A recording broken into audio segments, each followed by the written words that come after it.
Exam guide गुरु के YouTube channel पर मैं सुजीत पांडे आप सभी का बहुत बहुत स्वागत करता हूं। दोस्तों यहां पर हम आपके लिए लेकर आए हैं विटामिन के 50 टॉप मोस्ट इंपॉर्टेंट क्वेश्चन। बिल्कुल सुपर फास्ट करेंगे ये क्वेश्चन। यदि आपने क्वेश्चंस पढ़े हैं तो आपको एक से दो से तीन क्वेश्चन तो बिल्कुल नए हैं जो अभी लेटेस्ट एग्जाम में आए हैं, तो आपको कुछ ना कुछ नए क्वेश्चन जरूर मिलेंगे।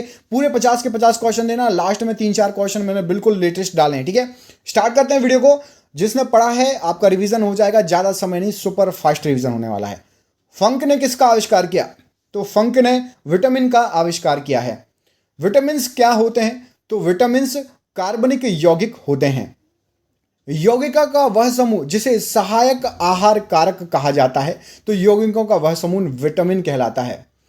सोडियम, पोटेशियम, कैल्शियम, मैग्नीशियम में से पौधे के विकास के लिए आवश्यक नहीं है। तो सोडियम आवश्यक नहीं है, बाकी पोटेशियम, कैल्शियम, मैग्नीशियम आवश्यक है।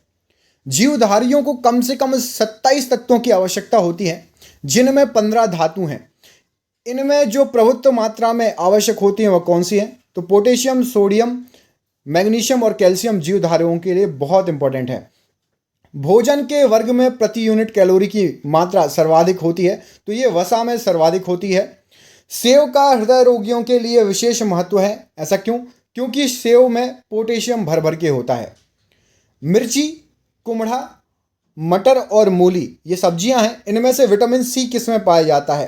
तो कुमड़ा, मिर्ची, मटर और मूली में से मिर्च में होता है विटामिन सी। चर्म रोग के लिए कौन सा विटामिन जरूरी होता है? तो चर्म रोग के लिए विटामिन सी बहुत ज़्यादा जरूरी होता है। दूध, घी, दाल तथा कच्चे एवं ताजे फल में से विटामिन सी का मुख्य स्रोत क्या है? तो दूध, घी और दाल में नहीं, कच्चे और ताजे फलों में ज़्यादा मुख्य स्रोत है विटामिन सी। कंचन एक उन्नत किस्म है, तो किसकी? कंचन एक उन्नत किस्म है आंवले की, जिसमें विटामिन सी भरपूर मात्रा में पाया जाता है। विटामिन सी का रासायनिक नाम क्या है? तो स्कर्विक एसिड विटामिन सी का रासायनिक नाम है। विटामिन ए, सी, बी और ई में से कौन सा शरीर में भंडारण नहीं हो सकता? तो विटामिन सी शरीर में भंडारित नहीं हो सकता, याद रखिएगा। अगला क्वेश्चन देखिए, आंत के जीवाणुओं द्वारा संश्लेषित होता है। तो आंत के जीवाणु द्वारा विटामिन बी 12 और विटामिन के संश्लेषित होता है। विटामिन डी की अल्पता से क्या होता है? तो यदि विटामिन डी कम रहेगा शरीर में तो रिकेट्स एवं ऑस्टियोपोरोसिस नामक रोग आपको हो जाएंगे। विटामिन डी में क्या पाया जाता है? तो विटामिन डी में कैल्सीफेरॉल होता है, याद रखिएगा। विटामिन D2 को क्या कहते हैं? तो विटामिन D2 को बोलते हैं आर्गो कैल्सीफेरॉल। मानव शरीर में विटामिन ए संचित कहाँ रहता है? तो मानव शरीर में यकृत में विटामिन ए संचित रहता है। सेब, पपीता, अमरूद और आम, इनमें से विटामिन ए किस में पाया जाएगा? तो सेब में नहीं, पपीते में नहीं, अमरूद में नहीं, आम में ज़्यादा मुख्यतः पाया जाता है विटामिन ए। जिस विटामिन में कोबाल्ट होता है तो वह विटामिन है आपका विटामिन B12। साइनोकोबाल्मिन किसका नाम है? तो विटामिन B12 का ही नाम है, क्योंकि इसमें कोबाल्ट होता है। थायमीन कौन सा है? थायमीन विटामिन B1 थायमीन है। विटामिन ए, बी, डी और ई में से पानी में घुलनशील कौन सा विटामिन है? तो विटामिन बी पानी में घुलनशील है। विटामिन बी के अलावा और कौन सा है? तो विटामिन सी पानी में घुलनशील है। किसी स्वप्न को, सपना जो आप देखते हैं उसको पर्याप्त अवधि तक याद रखने में कौन सा विटामिन सहायक होता है?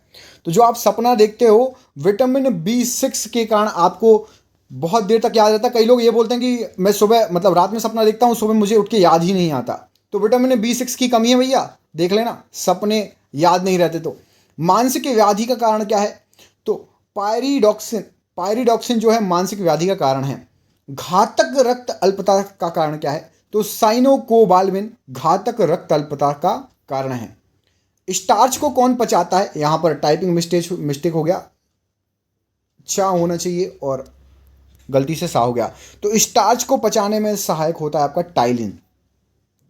कौड़ यकृत तेल किससे संबंधित है? तो कौड़ यकृत तेल विटामिन डी से संबंधित है। गेहूं अंकुर तेल किससे संबंधित है? तो गेहूं अंकुर तेल जो है विटामिन ई का भरपूर स्रोत रहता है। ये तेल है, ठीक है, गेहूं के अंकुरित जो है ना तेल है, याद रखना। ये गेहूं अंकुरित तेल कौन सा होता है? Vitamin E. अभी आगे क्वेश्चन और आएगा।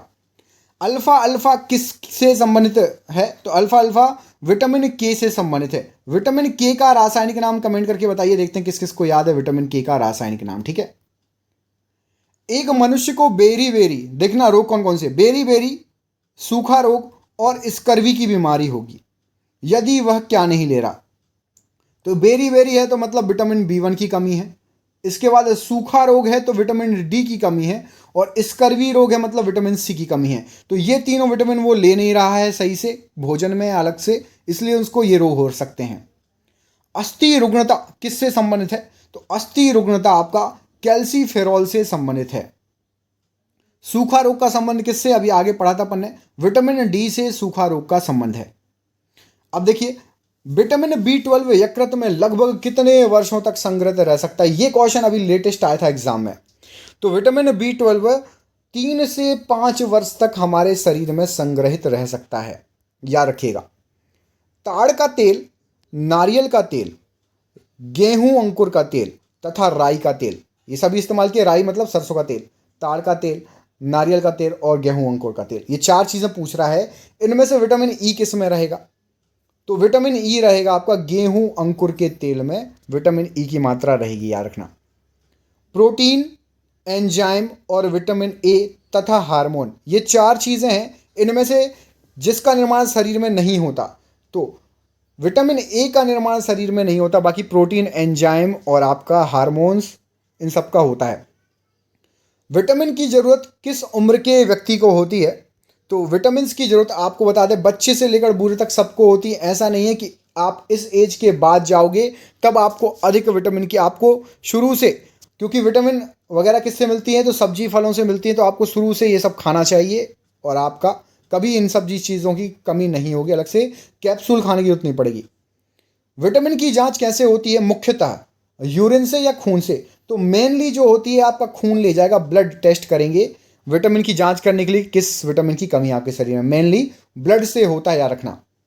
विटामिन और प्रोटीन में से शरीर के लिए अत्यधिक महत्वपूर्ण कौन सा है? तो आपको बता दूं जितना विटामिन महत्वपूर्ण है उतना प्रोटीन भी। प्रोटीन को देह निर्माता कहता है, जो जिम जाते हैं, बॉडी बिल्डिंग करते हैं, आपने देखा होगा वो एक्स्ट्रा प्रोटीन रहते हैं, क्योंकि प्रोटीन को देह निर्माता, मसल बिल्ट होती है प्रोटीन ज़्यादा लेने से, ठीक है। इसलिए बोलते हैं ना सोयाबीन खाया करो सुबह से फुला के, चने, सोयाबीन, ये सब बोलते हैं जिसको दौड़ना है या कुछ करना है। यदि आप कोई ऐसे एग्जाम की तैयारी कर रहे हो जिसमें आपका फिजिकल वर्क है तो ज़रूर खाया करो। यदि आपका एक्सीडेंट हो जाता है और कोई घाव हो जाता है तो उस घाव को भरने के लिए कौन सा विटामिन सहायक होता है?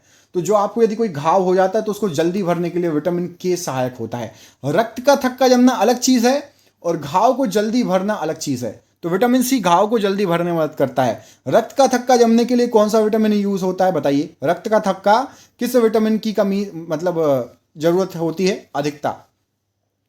कोरोना वायरस के प्रभाव को कम करने के लिए और रोग प्रतिरोधक क्षमता बढ़ाने के लिए डॉक्टर ने किस विटामिन को लेने की सलाह दी है? यदि आपके आसपास किसी को कोरोना वायरस हुआ होगा तो आपको पता होगा डॉक्टर दवाइयों के साथ विटामिन सी की भी टैबलेट लिखता है। तो विटामिन सी की आवश्यकता होती है इन सभी चीज़ों के लिए, ठीक है।